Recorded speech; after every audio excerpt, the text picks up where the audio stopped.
Week 1 of the 2025 NFL season is in the books, and snap counts are already painting a clear picture for fantasy managers. Let's break down the biggest takeaways from the opening slate. These usage numbers are absolute gold. Right away, I'm seeing some surprise workhorses. Let's start with the running backs. Who stood out most? Chuba Hubbard is looking like Carolina's bell cow. He played 67% of the snaps compared to just 34% for Rico Dowdell, and he dominated while the game was still competitive in the first half. That screams potential breakout. Speaking of workhorses, Javonte Williams is the real deal in Dallas. He handled 77% of snaps, while Miles Sanders was stuck at just 18%. That's RB1 usage in what should be a strong offense. We also saw some emerging backfields. James Conner was steady at 65%, but Trey Benson grabbed 33%. That's shaping up as a 2-to-1 split to monitor.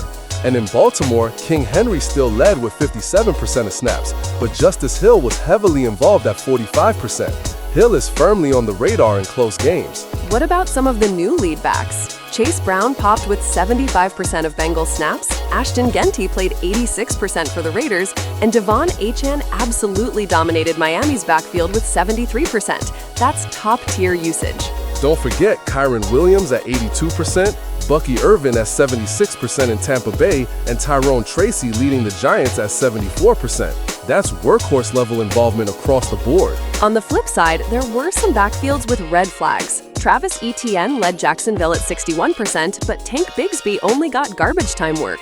Nick Chubb paced Houston with 51%, and in Denver, Tyler Badie stole passing snaps from Javonte, tying for 2-minute drill targets as well. Moving over to receivers, Casey Washington was a shocker in Atlanta. With Darnell Mooney out, he played a massive 95% of the snaps. That's a waiver priority if you need wide receiver help. In New England, Kayshon Boutte led all Patriots wideouts with 82%, while Stephon Diggs was eased back to 41%. Boutte could be sneaky flex depth. We also saw Emeka Egbuka lead all Bucks at 93%, and that was with Chris Godwin sidelined. Egbuka looks locked into a big role long-term. A few more names to track. Joshua Palmer at 62% in Buffalo, Hunter Renfrow at 66% in Carolina, and Andre Yossi Vosh at 65% in Cincinnati all emerged as clear WR3s. Darius Slayton also continues to be a full-time player for the Giants, logging 97% of snaps. And don't sleep on Calvin Austin. He played 80% of snaps as Pittsburgh's wide receiver too. That's a big opportunity in Aaron Rodgers' offense. Meanwhile, Travis Hunter was used as a slot-only option for Washington, playing 64%, which limits his ceiling for now. Tight end is usually a wasteland, but we saw some massive usage. Juwan Johnson played 99% of Saints snaps, Mason Taylor hit 88% for the Jets, and Harold Fannin was already at 72% in Cleveland.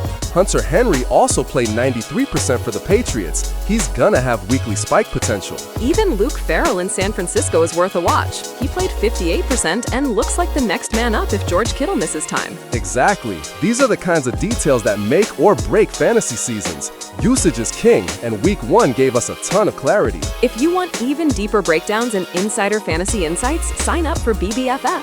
For just $19.99 a month, you get the analysis, community, and tools to win your league. Championships are won with information like this. Don't just watch snap counts, understand them. Good luck on your waiver claims, and we'll see you next week for more fantasy gold.